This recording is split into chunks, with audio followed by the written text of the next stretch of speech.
Oh, okay, got it. Yeah. And then, all right, gonna go live in 3, 2, 1. Okay. Hi, Scotty. Hey, Janine. Hi. So I know we have some questions that we're going to go over. So just a little Yeah. bit about myself. All right. My name is Janine. I met Scotty through Harvard Business School online. Some of my hobbies include obviously coding. I love writing. I think Scotty can attest to the fact that I've published a book, so I'm into Yeah. poetry. In Some fact, I of my usually can missions. just reach over and say, "Hey, here's Janine's book." But anyone who's paying attention sees my background change. I'm in Santa Barbara for a friend's wedding. I just Right. changed hotels, so I don't have Janine's book right next to me. So let's just pretend it's right here. Yes, but I'm doing a relaunch of that book, so it's actually going to happen this year. So yeah, that's something to look out for. But also one of my missions is creating a brand, and so part of it is the 3 I's is to inform, influence, and oh my gosh, I'm blanking out, but. So essentially it's dealing with both data and it's the combining two of my passions together, right? It's data and writing. And so how I actually became interested in tech. So like I mentioned, me and Scotty met through Harvard Business School online, right? And so that was actually, when I look back on it, a very pivotal point of my life and in my career. So after I finished Harvard Business School online, it pivoted my career towards tech and towards data. So prior to, I was already doing like data reporting, right? So I was people were giving me the data and I was creating reports from them. But then once I finished HBS online, I switched to a new role and I was a pricing analyst. And so as a pricing analyst, that's when I got more in depth with data. And then that's when I started learning SQL and just really getting familiar with the back end side of things. And so that's when I really enjoyed it, and querying and trying to find data and trying to create stories from data was really what hooked me into the tech side. And that's when I realized I didn't, there was so much to data and so much to tech, right, to uncover. And so that's when I decided that I was actually going to take my career and start moving towards data science and into data analytics. And so I left my network pricing role and I joined another company that was more technical, and because I wanted to build up on my technical skills. And so what I came to find in this new role was, oh man, like there really is so much to it. And I did have a sense of imposter syndrome. And so I really just felt like I wasn't an expert as I thought I was. And so what I ended up doing was I ended up going to Berkeley for their boot camp analytics to really dive deeper into tech. So through their boot camp, I learned Python, we learned R, we learned how to build your own like website. And so we got deeper into like doing a lot of different projects, especially with machine learning, created like a GitHub page and really doing all of that. So yeah, I really feel like this shift, like this career shift was a good shift, right? So yeah, let's see. What was the next question? Well, so I was actually going to say, it does sound like, the next thing I would have asked would be, when was there a conflict between your life and tech? And it sounds like you kind of had, not in a bad way, but you kind of had to choose between your life was head one direction, or maybe you go and then you went to the more technical company, or I guess first the role and then the company. Yeah, it's funny you say that, yes, because I do feel like, okay, so this is just an experience what I've learned, right? So prior to that, I was on the business side, right? And then now I'm more on the technical IT side. And so a lot of people, and this is where I feel like this like life and tech kind of come into play, because when you're in companies, you're always like, oh, did you talk to the business side? Oh, did you talk to the tech side? Right? And these two always like clash because they don't know how to talk to each other.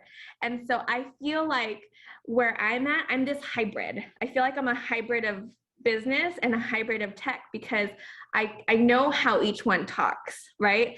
And Yeah. so sometimes I do feel like, what do I want? And I struggle with that, because sometimes I'm like, where do I want to lean more towards, right? Like, do I want to lean more towards tech, or do I want to go more towards business? And so I feel like I am like constantly at this crossroads with myself, because, you know, a part of me wants to kind of move up also with management, but then but moving up in management also means leaning more towards the business side, right?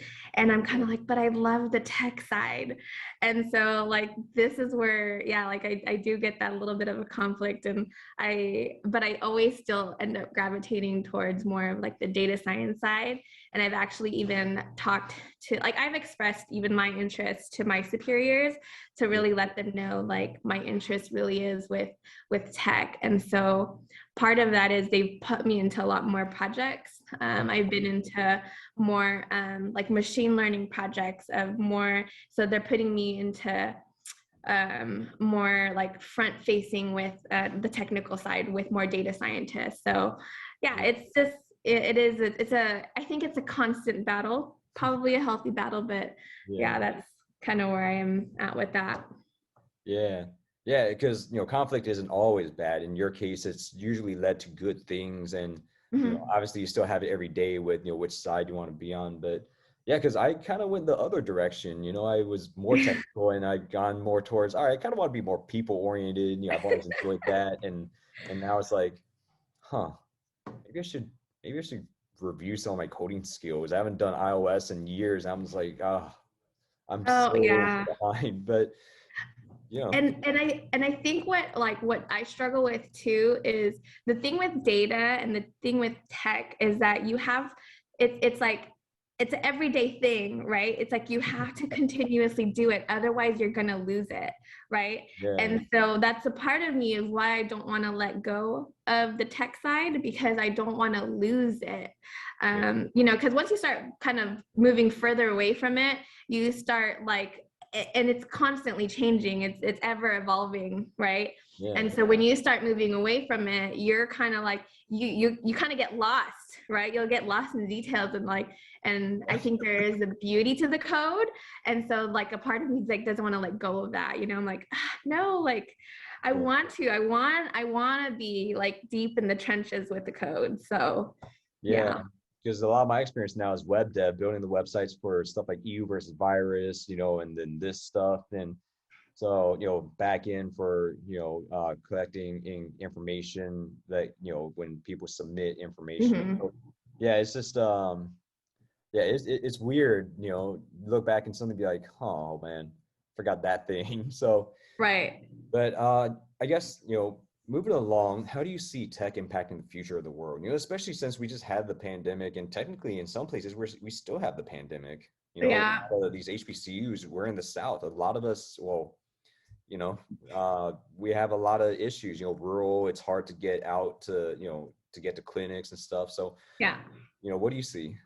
Okay, honestly, and I saw this from like, this is what made me change the trajectory, because I knew that tech, big data is the future. Like it's the present and it's the future. Like if you're a company that's not, that isn't with data, or you're not data driven, you're ancient history, right? It's like, I really feel like the tech and everything that we're doing in the data science world, or everything that we're doing with data is so important. I just think it's part of our lives. Like there's no way that you can go away from it. You know what I mean? Like every like, right? Every like, every scroll, every click, like anything you're doing, that is data. every transaction, that is data, right? You go to In-N-Out, you buy a hamburger, a cheeseburger, right? Like wherever you go, it is data. And I think for people to not use data, for you to not like lean into the data, to not lean into the technology of what we have today is missed opportunity. Like you're leaving so much on the table because it's here, you know what I mean? Like it's so profound. And I just feel like yeah, you're like 10 steps behind if you're not even you're not here, you know? Yeah. And speaking of In-N-Out and data, so for all of the people from the East Coast, you know about Cookout, $5 trade, you get a burger, 2 fries, you can pick or 2 sides, you can pick fries, quesadillas, corn dogs, hush puppies, then you get a shake. In-N-Out is California's version, and you should go for the animal style 4x4. If you really want 4 patties, you can do 2x2, which is what I usually do. I usually get my fries well done because I like them crispy. You have a lot of different choices. They have shakes and stuff. So, you know, obviously there's a point of contention between me and Janine. I'll probably delete this video, but you know, just wanted to point out for everyone when Janine mentions In-N-Out, that's what's going on. But even then that data, you know, how much food do you order? You know, restaurants want to know, are their shakes popular? Should we continue animal style or not? Should In-N-Out start expanding outside of California? Because now they're in Texas. Should Cookout expand to other parts of the US? They're still mostly East Coast, but Shake Shack is expanding across the entire US. So all these decisions, we just think of it as, I want the number 2, I want the number 5. But like Janine said, it's all driven by data. And it's not necessarily a scary thing. It's kind of like, you know, how, you know, when I wake up, what do I do first? Well, the data in my life tells me I hate it if I don't brush my teeth. Other people might be like, oh, I want to eat first and brush my teeth. I'm like, no, I got to brush my teeth in the first 10 minutes. Then I'll wait another 15 before I eat my first thing. So data isn't scary. It's how you use it, but also if it's relevant to you or not. And so, you know, we talk about, you know, this first weekend, we want you to propose your abstracts. You know, what kind of questions do you want to ask? Same thing. Do you want to brush your teeth before you eat, or do you want to eat before you brush your teeth? Do you want In-N-Out or Cookout? So think of data like that. It's helping you make, I am definitely cutting this interview and deleting the video. Until I do that, and I guess I can't do that, but you know, we do know you have a bit of a time crunch, so I, you know, appreciate you coming on short notice. But what do you hope to see for your community? I honestly, I think for our community, I probably a little bit more recognition, right? But no, I just think that they're, like I said, part of that is really just us being able to appreciate and being able to acknowledge for our community. And I really think that there are lots of things that we can contribute to our community with what we're doing. And I do see that now. Like, I mean, even just, you know, I think I guess as a sample set, even in my own company, right, a lot of it is really, they're really leaning into the data, to the analytics, to really ask us to be part of the conversation, right? And so sometimes I think part of it too is they just ask us for things and be like, okay, just give it to us, right? But I think what I hope to see more from my community is us really being able to be part of the roundtable, to be able to tell the story of our data, right? Rather than just here's the info. I do want to see more of our community be able to advocate and tell the story with our data, right? So yeah, and then you know, beyond that, you know some of the stuff I talked about, you know, helping students from these places and all that. You know, I think for you being, you know, we talked about this before, you're very proud of being Filipina. And yeah, I've talked about, once I get to a certain point, I think maybe we can work together and try to bring some of this to not just Manila and all the cities, but to say, hey, maybe rural Philippines. Because if I'm trying to do that in the US, then I just need to figure out the time zones. And so I guess, do you have any thoughts on that? Oh yeah, I mean, like, so to be honest with you, even with our through the data analytics boot camp, right? It was we worked in teams, and so one of the guys on our team was actually from the Philippines, and so I think part of the mission of being able to reach other places is first being able to pull in the different leaders of different areas, right?